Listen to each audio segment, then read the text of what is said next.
Good evening. Please welcome the President of the National Committee on U.S.-China Relations, Stephen Orlins.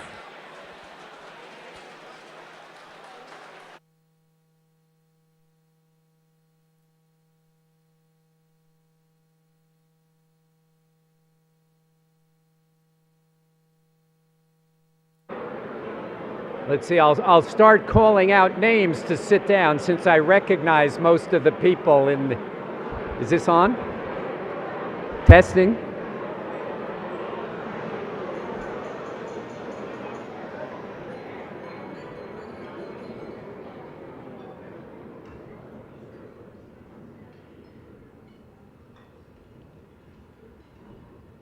Ambassador Tai, thank you so much for coming up from Washington and gracing our stage.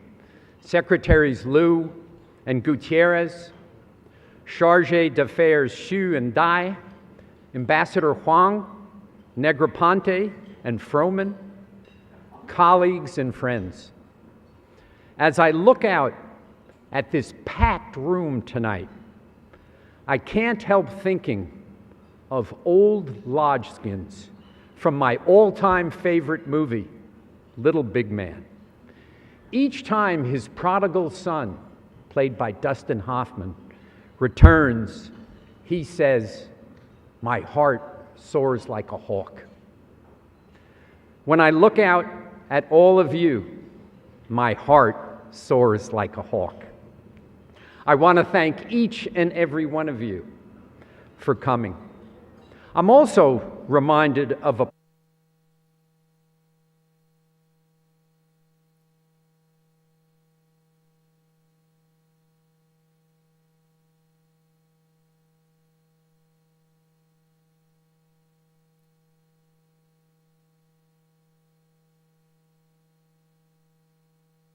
mountains and rivers that leave doubt whether there is a path out. One encounters the shade of a willow, bright flowers, and a lovely village. U.S.-China relations have been through endless mountains and rivers in recent years. But some have given up hope that bilateral ties will ever improve. But if we are to tackle climate change, global pandemic, terrorism, proliferation of weapons of mass destruction, we must find a way to that lovely village. Those of us in this room are committed to finding a path. We need to look back at our history to see that a seemingly impossible future is possible.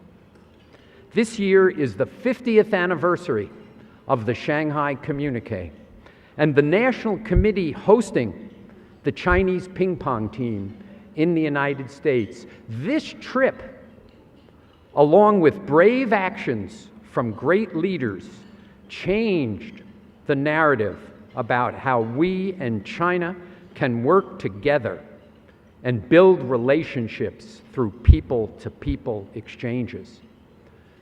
The times have certainly changed, but the National Committee remains steadfast in its commitment to building better U.S.-China relations. We are striving to keep exchanges open and to educate Americans and Chinese about each other. We now conduct 7 Track 2 dialogues on economics, maritime issues, digital economy, rule of law, healthcare, climate finance, and security. The participants in our dialogue, leading Americans and Chinese in their fields, cry out for more cooperation. Our soon-to-be-published healthcare consensus states, as doctors and scientists, participants know the importance of sharing information. The ability to conduct joint studies and collaborate at every level is essential for promoting innovation in healthcare and improving health outcomes. Lack of cooperation has real-world consequences, and the global struggle to contain COVID-19 is emblematic of that terrible costs. The American and Chinese governments benefit from these discussions, and my spirits are always uplifted at the end of these dialogues. This is just one of the many programs that the National Committee successfully conducts. Our congressional and local government educational programs are increasing. Our public intellectuals program, in its 17th year, now has 140 American academic experts on China who speak throughout the United States. Our public education has exponentially grown during the COVID era. In 2020, our programs had around 250,000 views. This year, they have received over 1.3 million already.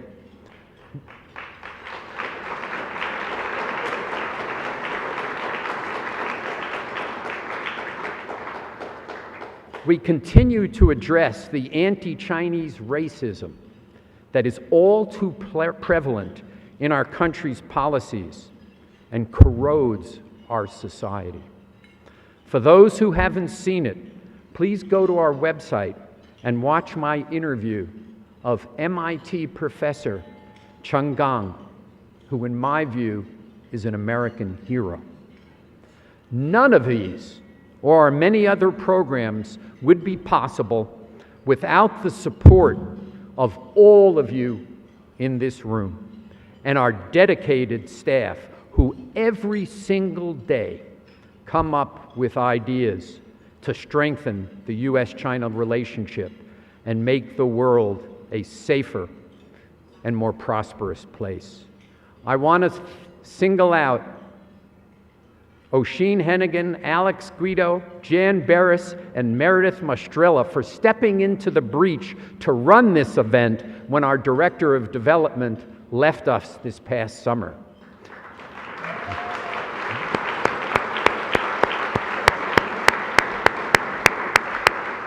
In fact, if I could ask all of the committee staff to stand and be thanked for all that they do.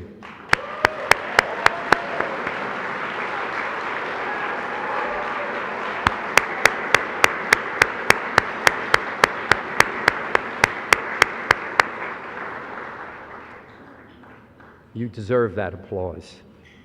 Because of their work and because of everyone in this room, I am thrilled to announce that this year's gala has set a record.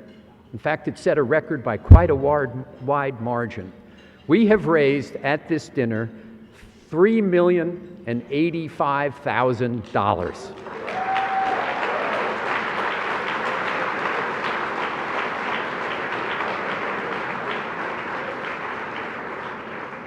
I want to especially thank Ray Dalio and Zhao Peng, Ray Dalio of Bridgewater and Zhao Peng of Citadel Securities, who couldn't be with us tonight, and Ernie Thrasher of Xcoal and Ming Xie from Fulgent, who can be with us tonight. Of course, tonight's event would not have been possible without our honoree, Evan Greenberg.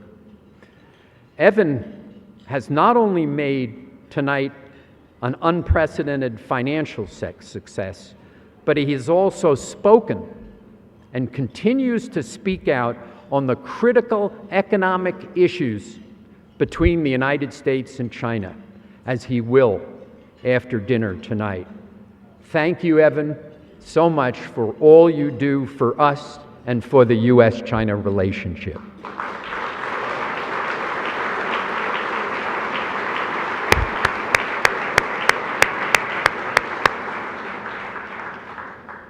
We may not be at the metaphorical village yet, but because of all of you, we are on the path to reach the shade of a willow, see the bright flowers, and one day arrive at the lovely village and have a U.S.-China relationship that benefits the people of the United States and the people of China. Thank you.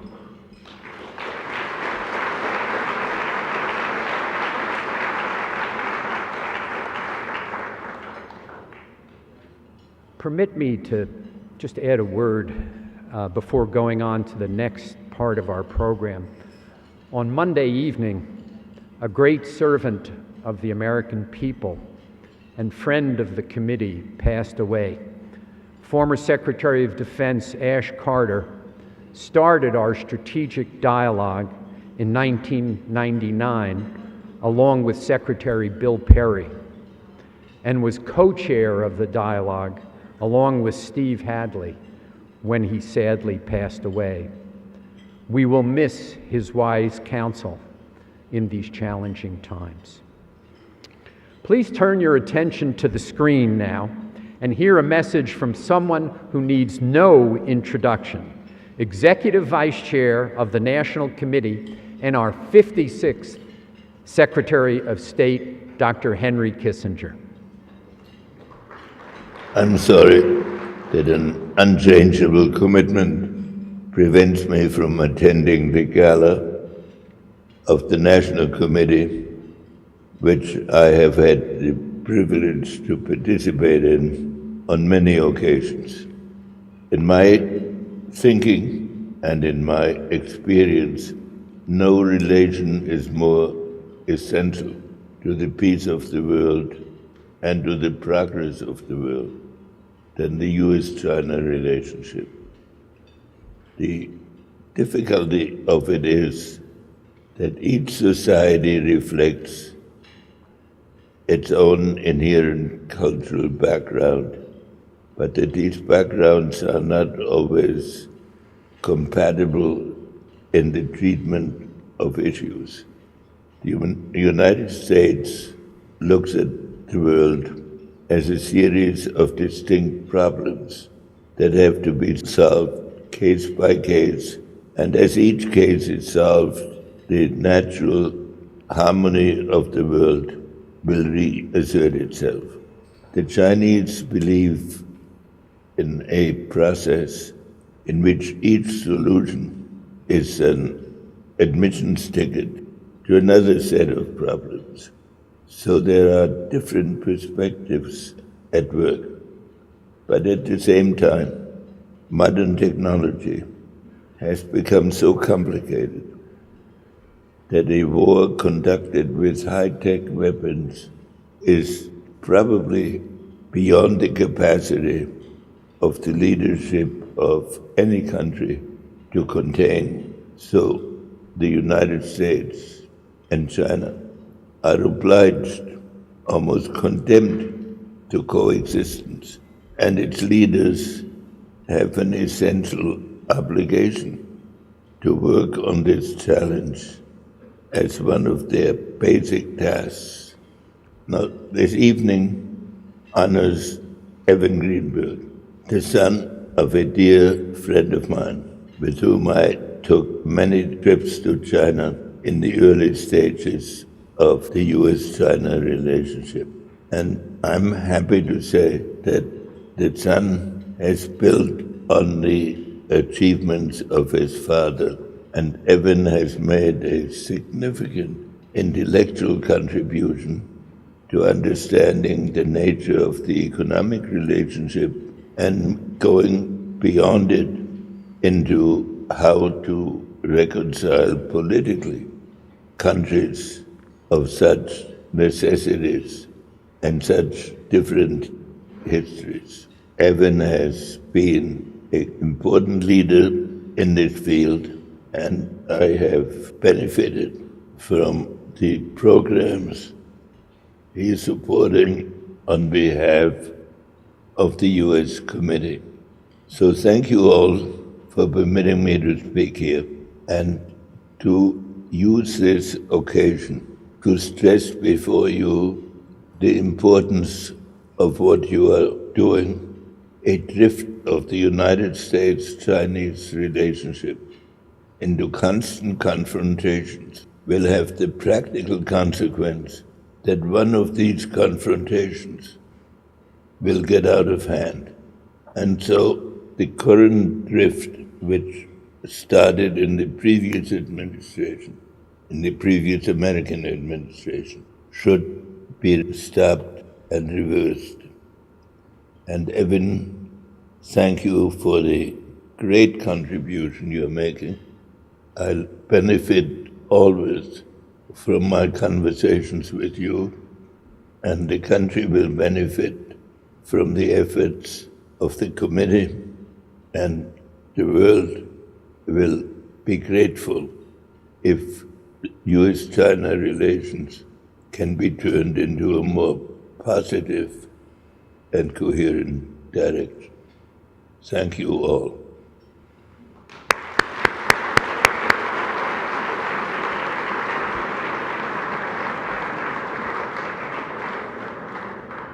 And Henry, we look forward to welcoming you when you're 100 years old to speak again at our dinner. Please join me in welcoming America's 76th Secretary of the Treasury, the Chairman of the National Committee on U.S.-China Relations, Jack Lew.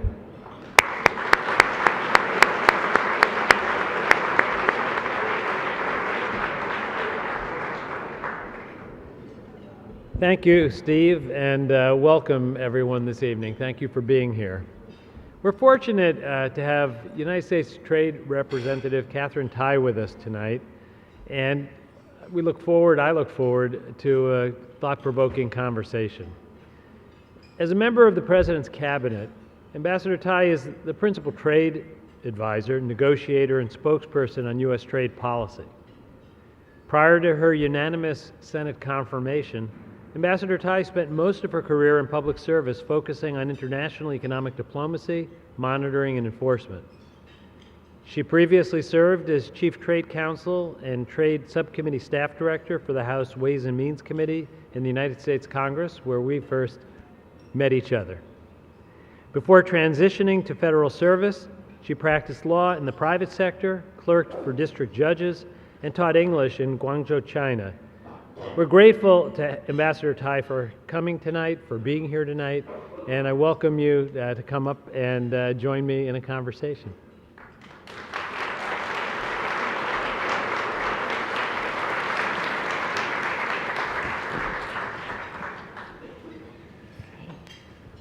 Didn't know we were going to be staring right at a light, so.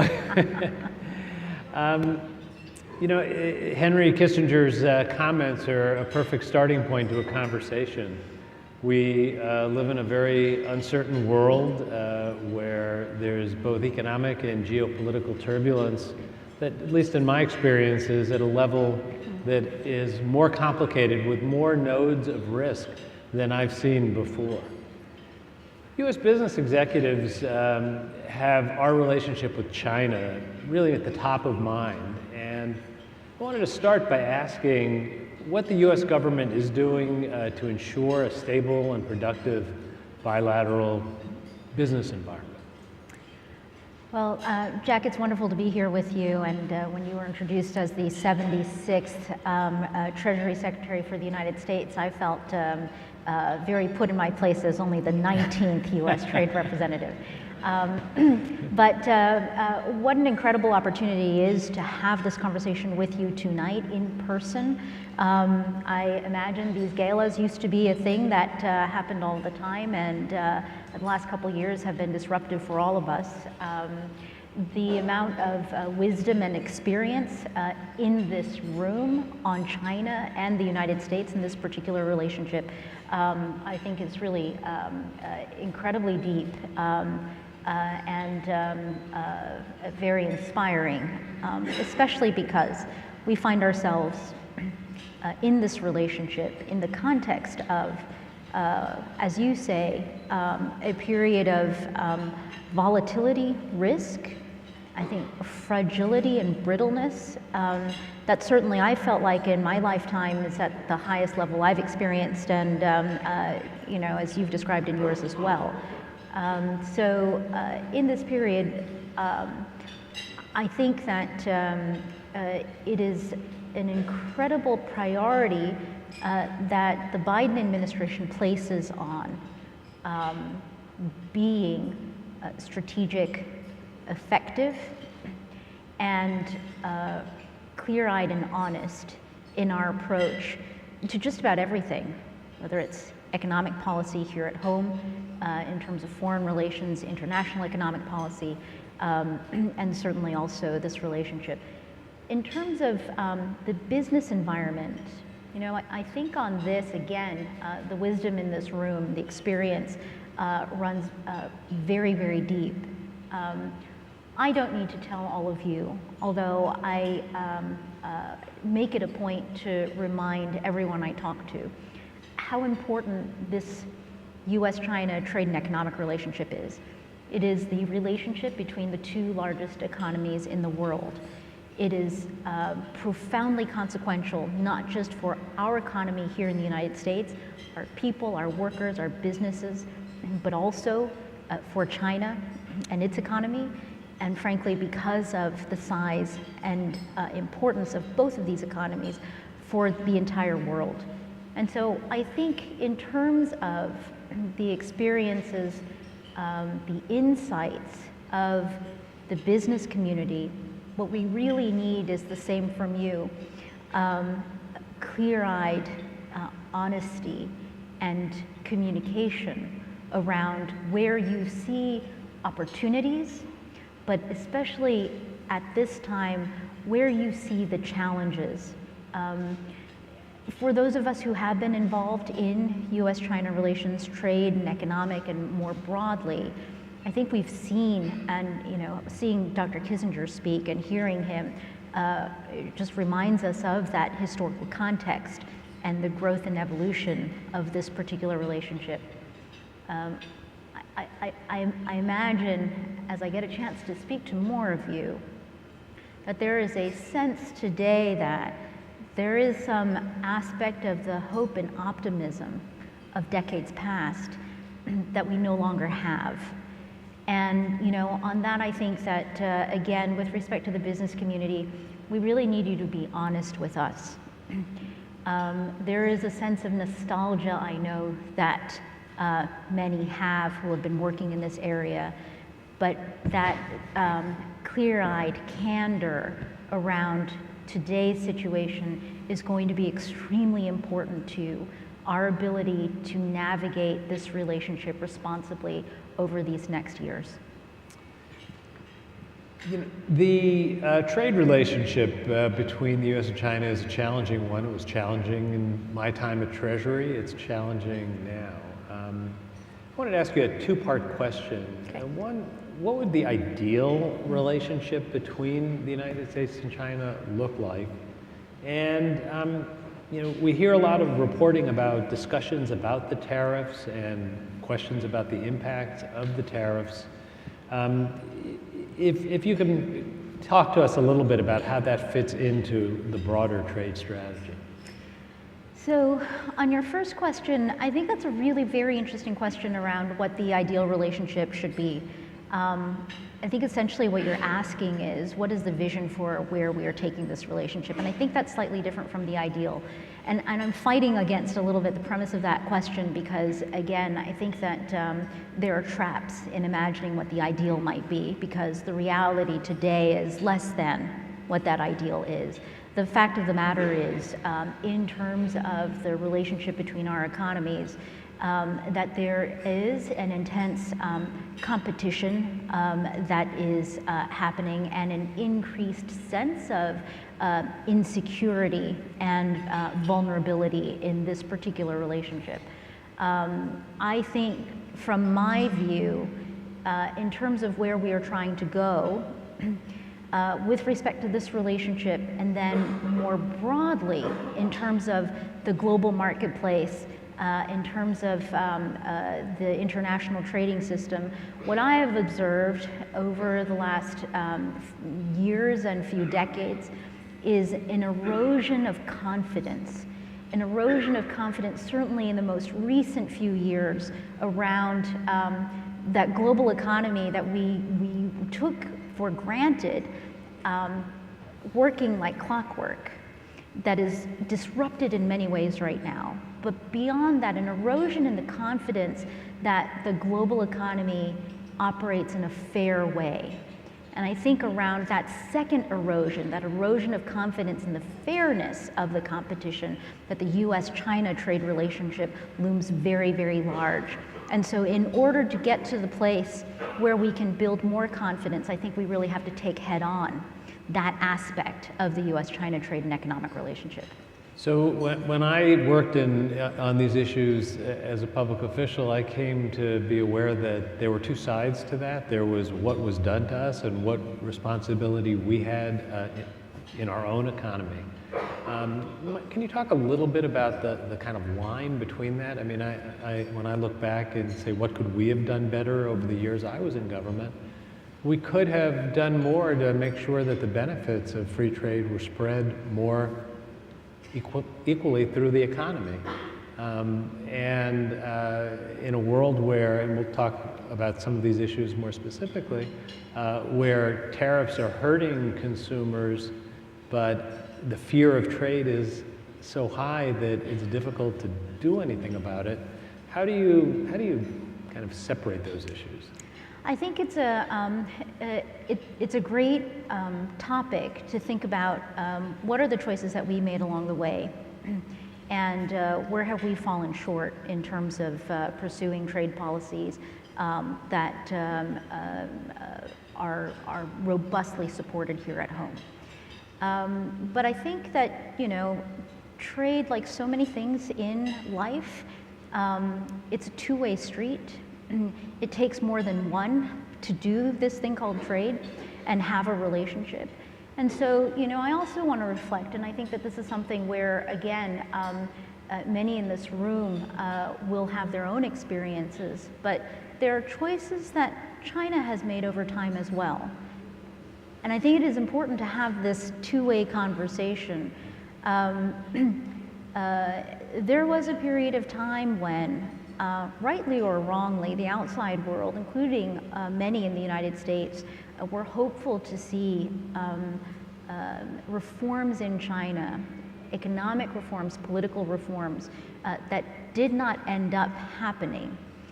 And part of what I want to think on is that that is the result of choices.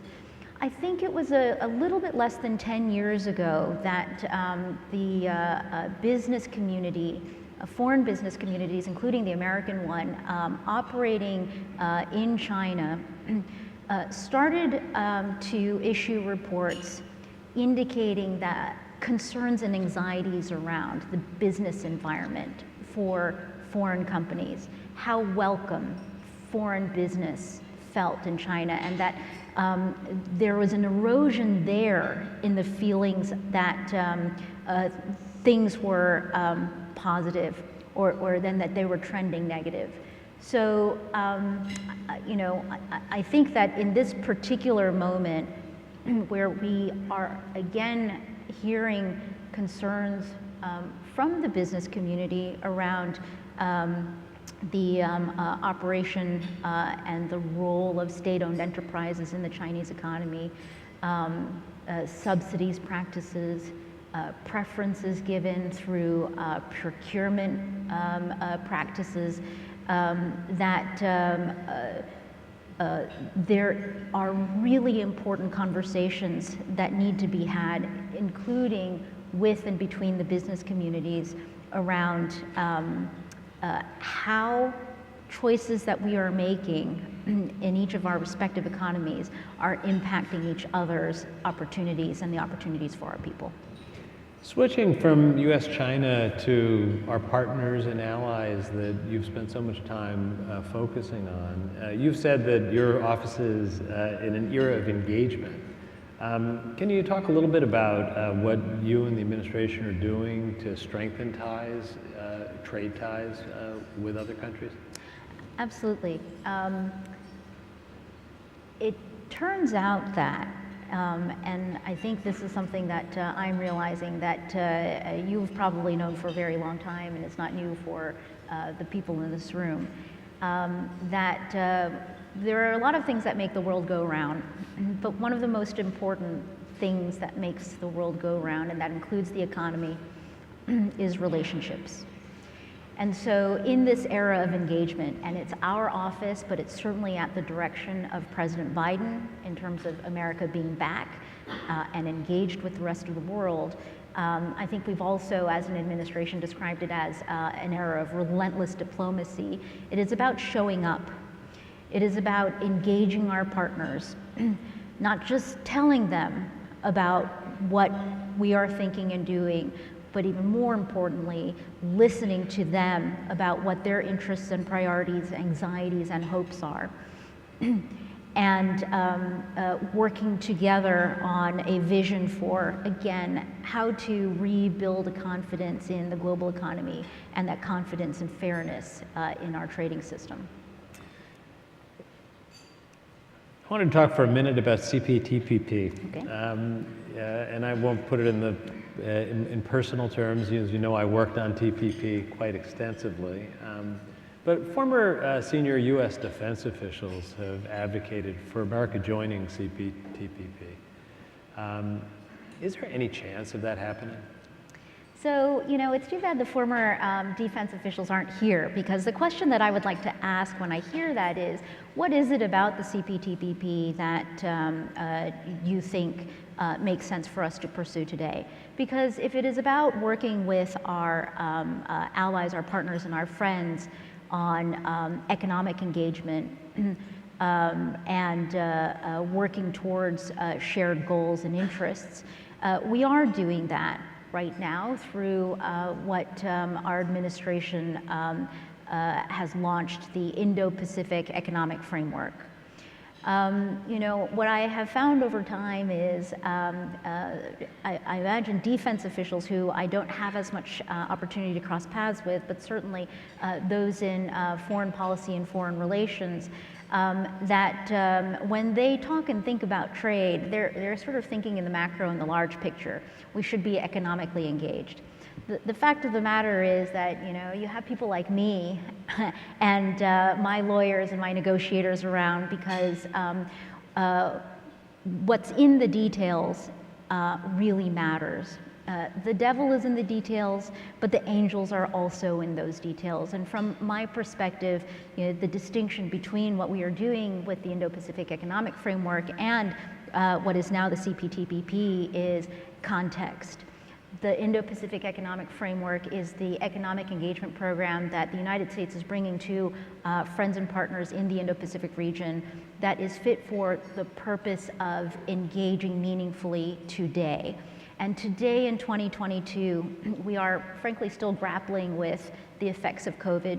Our supply chains are still working out their kinks.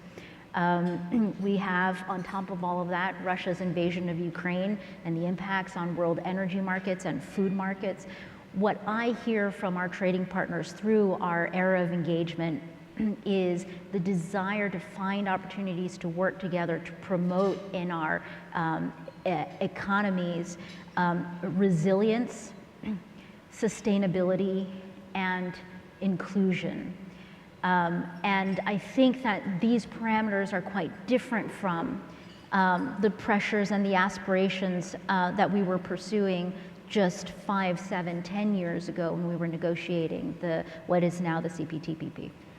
When you think about resilience, it has a whole different meaning since COVID. I think it is something that's now a kind of a given, that we can't ever be in a place where people need medical equipment and protective gear, and because the world isn't flowing in a normal way, we have no ability to meet that need.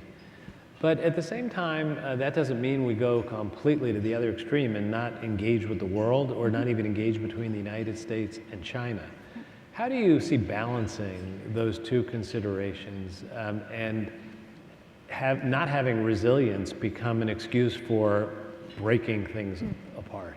I think that's a great question. It's profoundly consequential because so many of us are grappling with it right now. I'm sure the business community, everyday people, to your point about the struggle through, especially those early days and months of the COVID lockdown here, everybody needing masks and gloves and gowns, the sudden spike in demand for something like ventilators, and just simply not having enough in the world.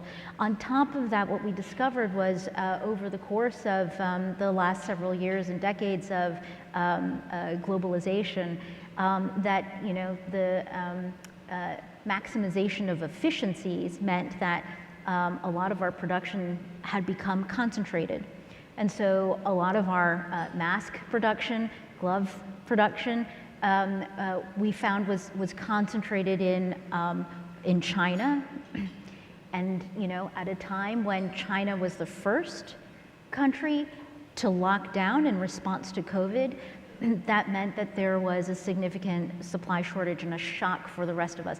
That sense of vulnerability and insecurity, I think, colors a lot of what we are experiencing today, and we've seen it translated to semiconductor chips. We've seen it in a number of other supply chains that continue to wreak havoc on the global economy today. So what is interesting is we are now having a lot of conversations about resilience, and what does that mean? Does that mean bring everything home so that you never have to rely on another country again?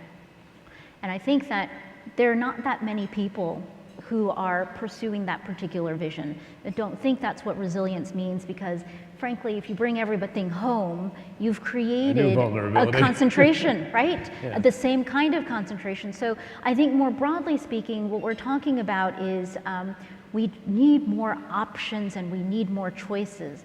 And we need a global economy that's incentivizing firms and countries, actors in our economies, to be solving not just for efficiency, like keep efficiency in the equation by all means, but also solving for resilience. And on this, I'll tell you that in my trips to New York and engaging with the titans of the finance world, I have been particularly impressed. One, I'm inclined to be impressed because I don't know very much about your world. I'm a trade person. I'm not a treasury person. I know my place in the world. But the second more relevant point is that as far as I've gathered, in the world of finance, you're looking at risk a lot of the time. You're managing risks. And I think that with respect to the global economy and this issue of resilience, what we are looking at is how do you incentivize economic and trade rules that take into account risk. So we have about 5 minutes left, and I wanted to ask you 2 more questions. So I'm going to take the chance. They're very different, but not entirely. Contact with counterparts in China. That's been challenging for the last few years, and now there are changes in China in terms of the leadership structure. Can you talk to us a bit about how you see that unfolding so that we can perhaps be in a place where there's the perception that people are talking to each other as much as they need to avoid misunderstandings and avoidable conflict? And then finally, maybe on a personal note, you spent a lot of years in China, teaching in China, you have family ties, and talk a little bit about your understanding of the relationship from your own personal perspective. Okay, let me keep myself organized, and I can see the clock ticking down, so I'll pace myself to you. On your first question about contacts between the U.S. government and the Chinese government, this profoundly consequential relationship. I think that probably in this room, more eyes were following the 20th Party Congress than on average in the United States. But obviously, important changes are happening in Beijing, and we are paying attention. I would just say that in terms of this being an era of engagement and relentless diplomacy, that from my perspective, and I believe this to be true of my partners in the Biden administration, that applies also to the U.S.-China relationship. And so we will see how these changes are translated into personnel and policies, but I feel very confident that we are ready to have those engagements. On the personal side question, in terms of my own experience studying China, studying the language, following the ins and outs, I also, the first time I ever traveled to China was 1991. In 1991, the streets of Beijing were filled with bicycles. The last time I had a chance to visit China was in 2014 when China was hosting the APEC year.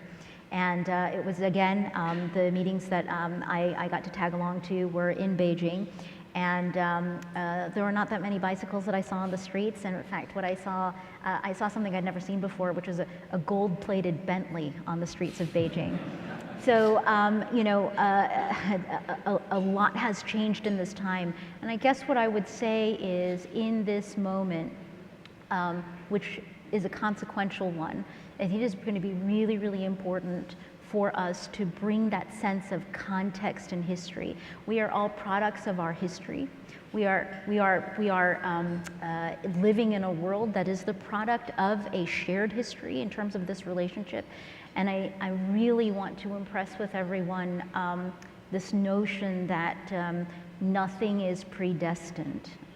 We are the products of our history, and we are the products of the choices that we make. And I hope that on both sides of this important and complex relationship, that there is that shared seriousness of purpose and a consciousness that what happens next is a result of decisions that we both are making. Well, I think there's one thing that everyone in this room can agree on, that the issues we're talking about are highly consequential to the United States, to China, and to the economic and geopolitical stability of the world, and very much appreciate your taking time out of your schedule to spend the evening with us here tonight. And we certainly hope that that vision of greater progress can be realized. And please join me in thanking Ambassador Tai. Thank you so much, Bob.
Ladies and gentlemen, please welcome back Secretary Jacob Lew.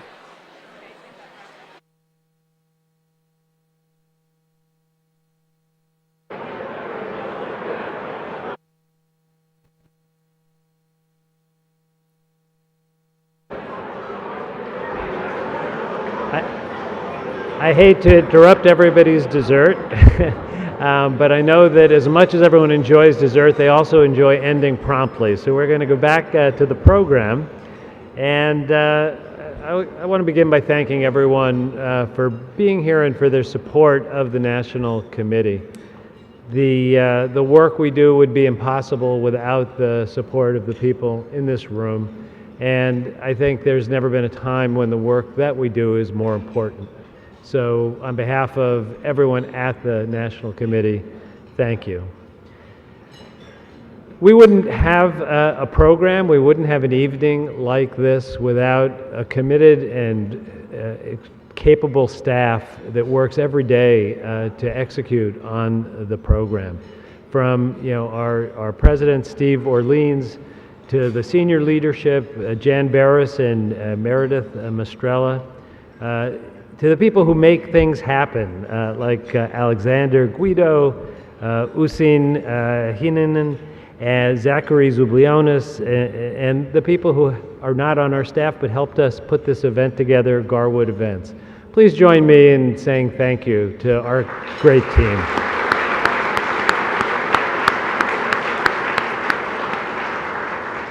And we're delighted to be joined tonight by so many representatives of China's government in the United States. The Consul General here in New York, the Chargé from Washington, and the Chargé from the UN.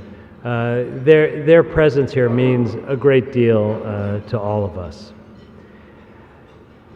As with every dinner like this, the purpose is to have a pleasant evening and to see old friends, but it's also to support the organization. And the key sponsors of tonight's event are Chubb, the Star Foundation, Citadel Securities, Dalio Philanthropies, Xcoal Energy and Resources, BlackRock, Citi, Fulgent Genetics, General Atlantic, Tishman Speyer Properties, and Wangxiang America Corporation.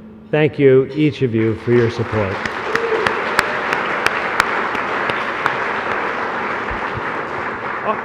Our mission has always been an important one. From the founding, when ping-pong diplomacy kicked things off, to today, when in my years watching U.S.-China and participating in U.S.-China relations, it's never been more important to maintain contact and dialogue. In times when things are all going smoothly, it's easy to say, well, it's happening on its own. I think we all know today that people-to-people contact, track-to dialogues, cultural and sports exchanges, they don't just happen. You have to make them happen. And they're key to connecting our people, and the American people and the Chinese people. And it's key to creating an environment to support policymakers who look for ways to reduce tension and create opportunities for, if I can say it, cooperation between the United States and China. I think we all know that it has been a challenging period.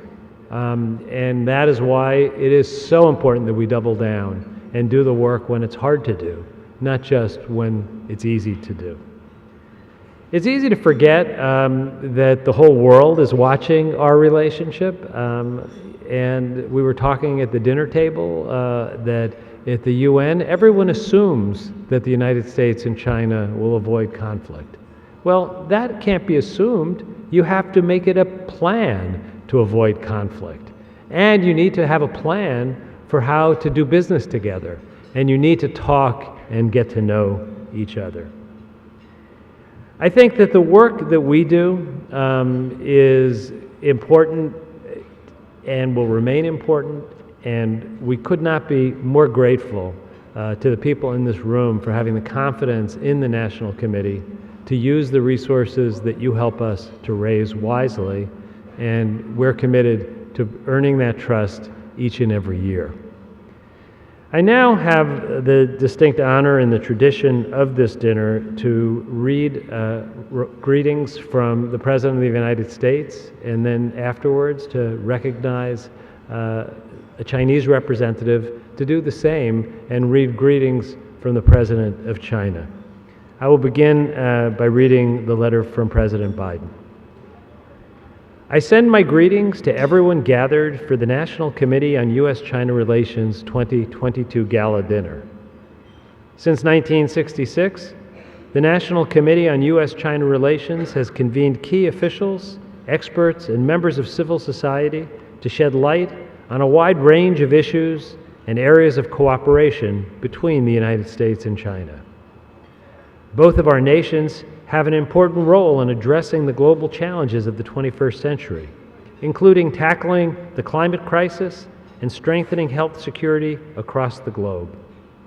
These challenges know no boundaries and will require the broader international community to come together and for each of us to do our part in building a safe, peaceful, and resilient future.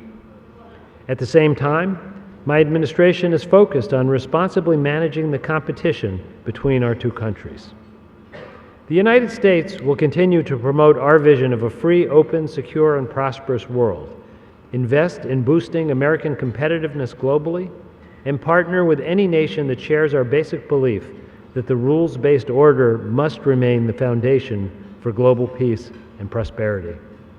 I'm grateful to the National Committee on U.S.-China Relations efforts to foster greater connectivity and support the advancement of interests that affect our countries and the world. Signed, Joe Biden.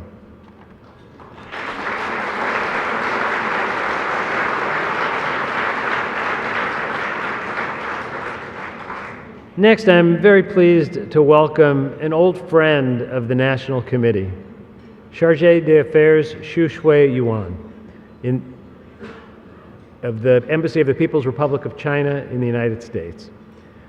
We're looking forward to hearing her remarks and to hearing her read a letter of greeting from President Xi Jinping. Ambassador.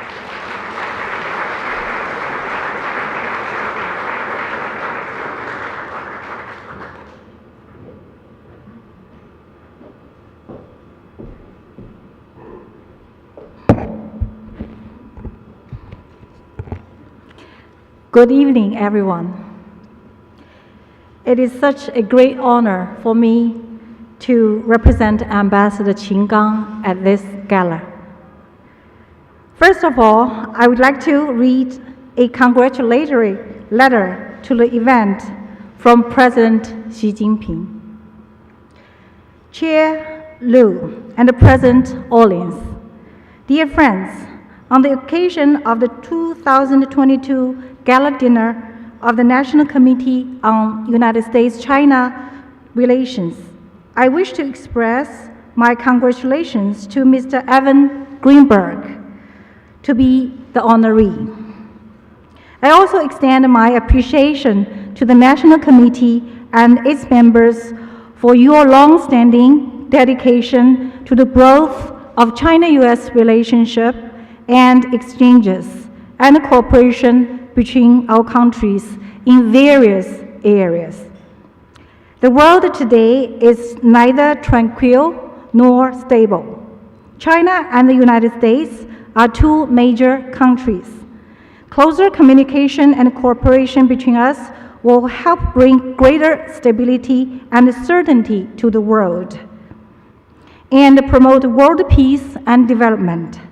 China stands ready to work with the United States to find the right way to get along with each other in the new era on the basis of mutual respect, peaceful coexistence, and win-win cooperation. This will benefit not only our two countries, but also the whole world. I hope the National Committee and all those who care for and support China-US relations will continue to play an active role and help bring the bilateral relations back to the track of sound and steady development.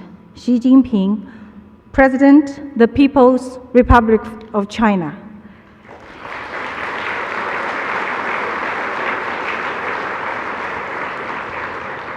Ladies and gentlemen, President Xi's congratulatory letter reflects China's goodwill for the stability, improvement, and development of China-US relations.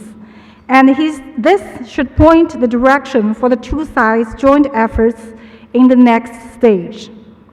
The 20th National Congress of the Communist Party of China has just concluded successfully.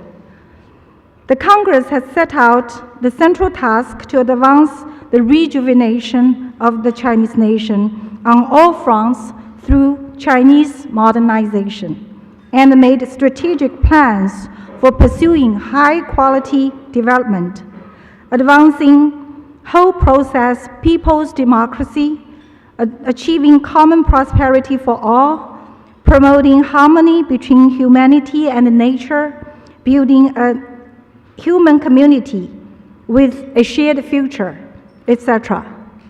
The Congress has emphasized that China will never seek hegemony or engage in expansionism.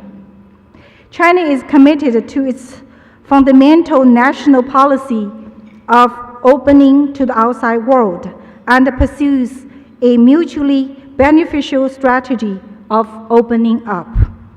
The Chinese people are ready to work hand in hand with people across the world to create an even brighter future of humanity. The 20th CPC National Congress has drawn a grand blueprint for the development of our party and country for a time to come, and provided greater stability and certainty for the world peace and development from a Chinese perspective. Ladies and gentlemen, as President Xi pointed out, although this is an era fraught with challenges, it is also an era brimming with hope. As China-US relations are at a critical juncture, we must bring the bilateral relations back to the right track in the spirit of hope. Mr. Orlins also talked about hope, but trust me, this is my intellectual property. We should be hardworking, and make unremitting efforts to strengthen dialogue and communication in various fields and at various levels.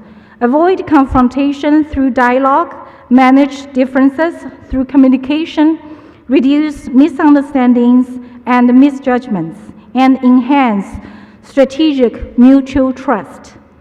We should be optimistic. President Xi Jinping and President Joe Biden have agreed that they should make US-China relationship work and not mess it up. If we can earnestly implement the common understandings reached by the two heads of state, China-US relations will certainly make progress and develop. We should be persistent in the solemn political commitments made to each other, defend the political foundation for China-US diplomatic relations, abide by the One China principle, firmly oppose Taiwan independence, and hold firm to the bottom line of no conflict and no confrontation. We need to be enterprising, break the bounds of traditional thinking, stay above zero-sum game, open up a new model of China-US interactions under the changing circumstances in both countries and the world, and blaze a new path for major countries with different social systems and traditional cultures to get along with each other. The honoree for this year's Gala, Mr. Evan Greenberg, is just an outstanding representative who has long been committed to the development of China-US relations in the spirit of hope, we believe. This recognition also reflects the National Committee's attitude towards China-US relations. We look forward to working with the National Committee and all its members, as well as people from various sectors in the United States, to overcome difficulties, forge ahead with fortitude, and shape a more positive future for China-US relations. Thank you very much.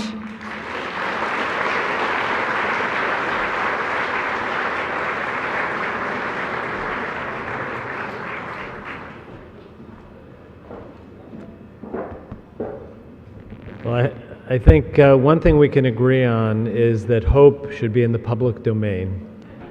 And if tonight can leave us with even a little bit more hope in the troubled world that we're meeting in, that would be a good evening. I have the pleasure now to turn to the part of the program to honor our special honoree tonight, Evan Greenberg. And presenting tonight's Gala Award is Bill Ford, Chairman and Chief Executive Officer of General Atlantic, a leading global growth equity firm. Under his leadership, General Atlantic has expanded its global presence, increased its capital base, and deepened its capabilities to identify and partner with high-potential growth companies across many business sectors and geographies. Mr. Ford is also involved in a number of educational and not-for-profit organizations. As a National Committee Board Director, Bill has been a strong supporter of the organization's mission to promote stable and productive U.S.-China relations. Bill, I welcome you to come up and get on with the happy task of honoring Evan Greenberg.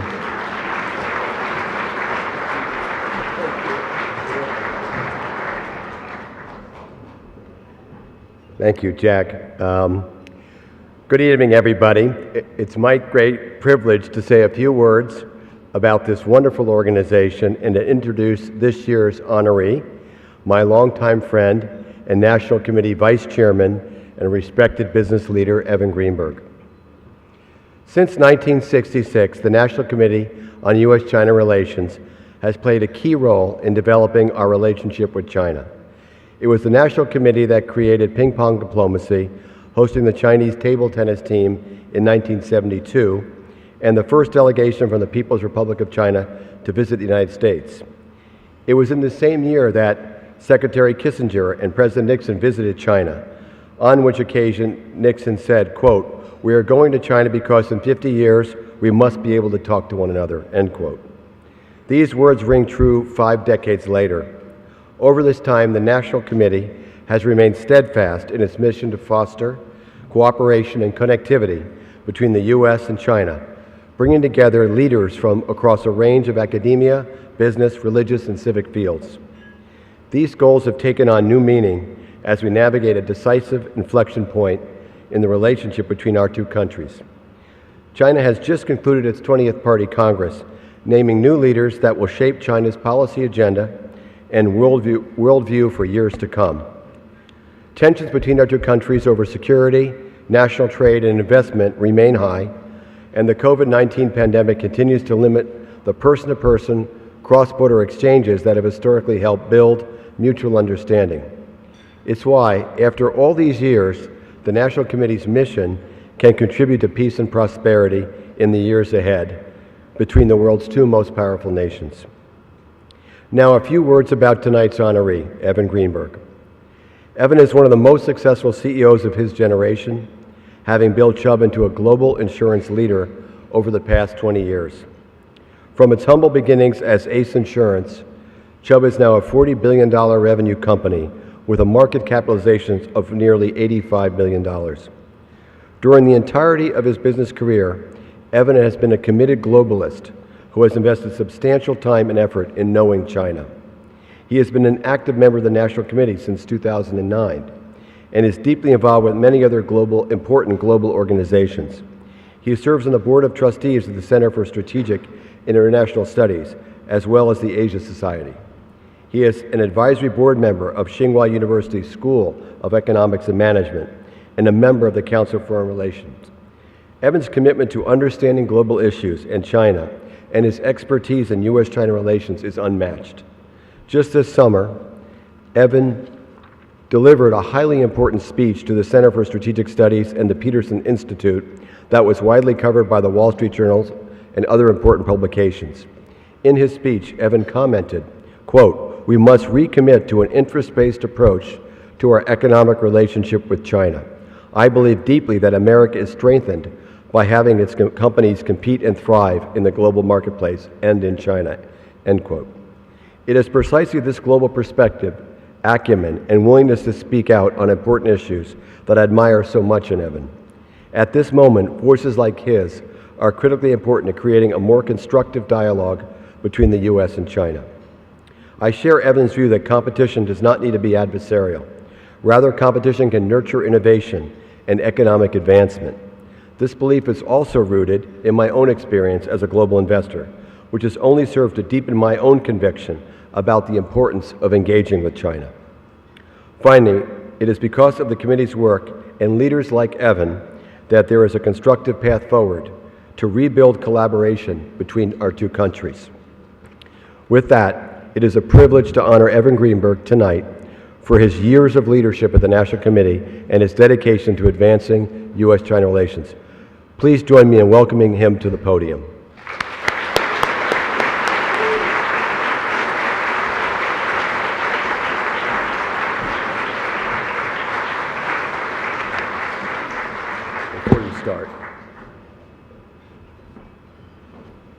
Before you start, Evan, let me give you this wonderful award.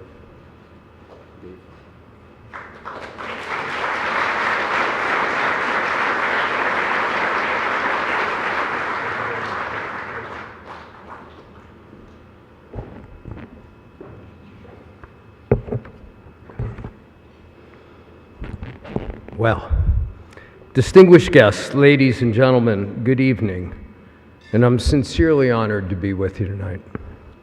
Thank you, Bill, for those very kind words. Some of them were true, an introduction. Thank you, all of you, for your presence this evening and for supporting the National Committee and its primary mission of promoting people-to-people relations and increased knowledge and understanding between the peoples of the United States and China. Given the current state of relations, the National Committee and its mission are more important than ever in the interests of our country. If the committee didn't exist, I believe we would be creating it. I started doing business in China in 1992 and have a great appreciation and affection for the Chinese culture and the Chinese people. I am an American. My loyalty is to my country. I believe American interests are served by a stable U.S.-China relationship, one that recognizes the need to coexist amidst our competition, that provides space for both sides to vigorously defend their interests, that allows for coordination on shared challenges, and that never loses sight of both sides' requirement to avoid conflict with each other. We need better rules of the road and guardrails around what's acceptable behavior between us. That requires some ability on the part of each country to engage in frank dialogue. Or, as Lee Kuan Yew wisely observed, a definition of coexistence that recognizes each of our respective visions of greatness for ourselves and our respective red lines. Unfortunately, this is not the trajectory of U.S.-China relations today. Instead, the relationship is worsening. Both publicly and in private, we accuse each other of being the sole source of tensions. Such point scoring may be popular, but it is hardly productive. China should stop trying to sell the fiction that simply speaks about win-win and that somehow China is a benign power. It's counterproductive. Of course, Beijing has geopolitical ambitions. I recognize that many in China believe their policy shifts are in response to rising hostilities from the United States and others. They judge that a tougher external environment demands a stronger military and greater economic self-reliance. This is not the lens through which many of their actions are interpreted in the United States or elsewhere, though. Beijing appears to be undermining their own ability to achieve their ambitions with some of their actions. Their movement towards a more state-dominated and directed economy and authoritarian political and social construct is delivering lower economic growth and greater alienation from many parts of the world. There are growing international concerns about China's security and economic practices that others consider deeply predatory and aggressive. At the same time, America should have more confidence in its economic and political model and ultimate competitiveness, and therefore be less reactive to China's every move. In other words, focus on running our own race better, even as we protect our national security. Americans should remember that no other governance and economic system has generated more prosperity and innovation for ourselves and the world and the world around us. The rules-based system of trade that we have led, and which at its core is market-oriented and underpinned by the rule of law, has ushered in an era of historic human progress. We also should have a greater sense of strategic patience while we focus in a targeted way on defending our interests. At a leadership level, we need to rise above black and white views of China and recognize that the picture is more nuanced when considering and protecting our interests. As part of this effort, private sector engagement with China in non-national security-sensitive fields should be embraced. It shouldn't be viewed as doing business with the enemy. It should be seen as an important feature of how America competes on the world stage. Active American participation in trade and investment in China is on balance good for America. Broad notions of decoupling and self-sufficiency are unrealistic. America is strengthened by having its companies compete in China, with whom we had $657 billion in two-way trade last year. Trade is and will be a key component of coexistence. The Biden administration's recent executive actions to bolster domestic competitiveness and protect our interests, if implemented effectively and thoughtfully, are powerful. Emerging and foundational technologies will play a critical role in this unfolding competition, and our country needs to strengthen its innovation capacity. I support America's investments in infrastructure, research and development, as well as carefully tailored efforts to screen outbound investments that could threaten America's security.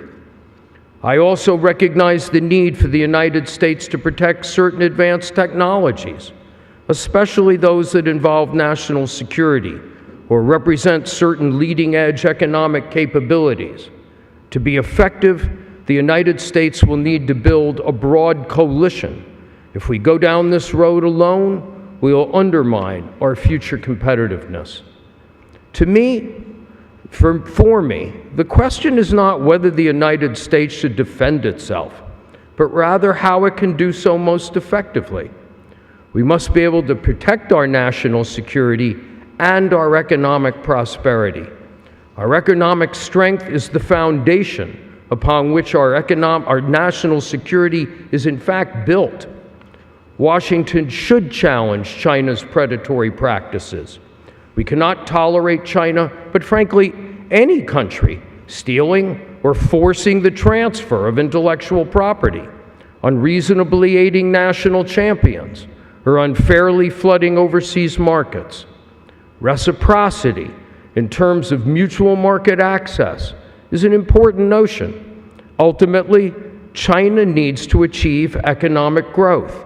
The United States should draw upon available levers, both on our own and in concert with allies, to simply push for a more level playing field for competition. As many of you know, I've been outspoken in recent months about the economic benefits of trade to the United States, including with China, and the importance of the U.S. retaining its global leadership in trade. Trade generally is in America's national interest and should form an important part of our foreign policy. It is wealth creating for our country. It is also a powerful form of soft power that promotes our vision of a rules-based market approach and our values and image around the world. Trade reinforces and strengthens strategic alliances. America should lead with a rules-based vision of global trade, rather than shrink our ambition to match the domestic political mood of the moment, or chase the chimera that protectionism can shield our country from social challenges. The sooner America is able to find its voice in leading efforts to advance rules-based trade, the sharper a contrast it will be able to create with China's own trajectory. While China has pursued some new trade arrangements, its broad and deepening direction of travel is towards a more managed, state-guided economic model. No country has delivered sustained growth for long by replacing the judgment of markets with that of the state. China's reduced rates of growth and declining foreign investment are a consequence of this direction, which I don't believe will ultimately benefit the Chinese people. Beyond the economic, our two countries have important issues of mutual concern: security and stability in Asia, food and energy security, global financial stability, and climate change, to name just a few. Without leadership and cooperation between us, global and regional solutions are simply not possible. I am not Pollyannish. U.S. and Chinese strategic priorities and core interests are fundamentally in deep tension in important areas. During this period of heightened tensions, it has been painful to see growing nationalism spill over into xenophobia. In America, our issues are with Chinese Party and their policies, not with Chinese people. China's issues are not with American people. This era of increasing tensions has caused both sides to characterize the relationship simply in terms of rivalry and confrontation. However, in my judgment, these need to be viewed as features in a broader vision of coexistence, which is yet to be defined. And that's the role of our diplomatic and political leadership. If we don't, conflict is likely inevitable.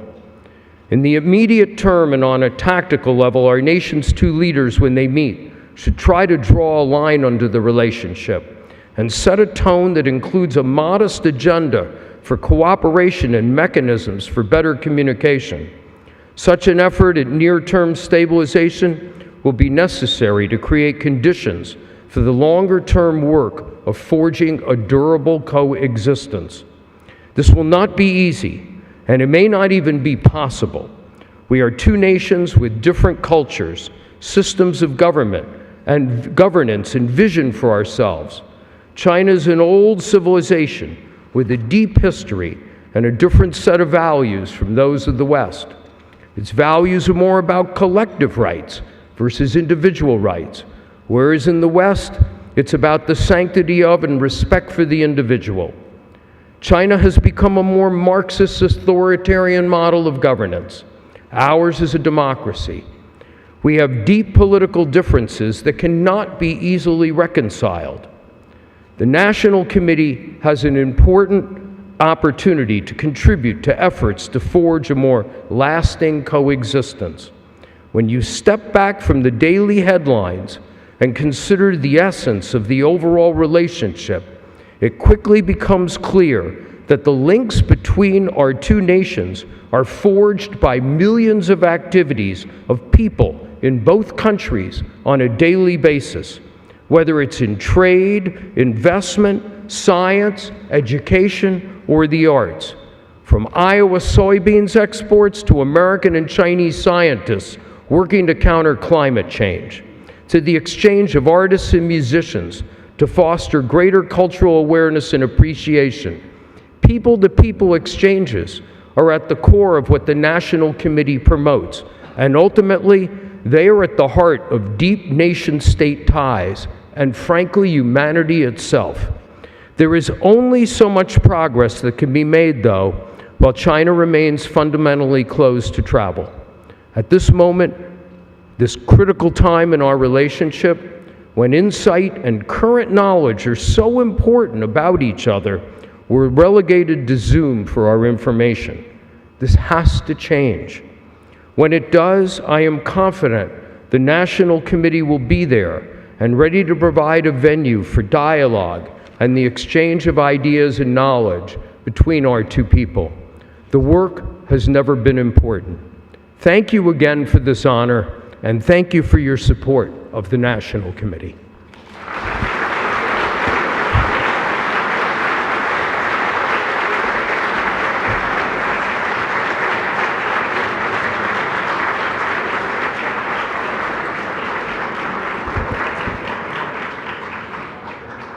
An incredible evening. We've heard letters from President Xi and President Biden. We've heard Ambassador Tai speak with Secretary Liu and in-depth talk about trade policy. We've honored Evan Greenberg, and we've benefited from his wisdom. The only thing left to say is to all of you, thank you, thank you, thank you, and good night.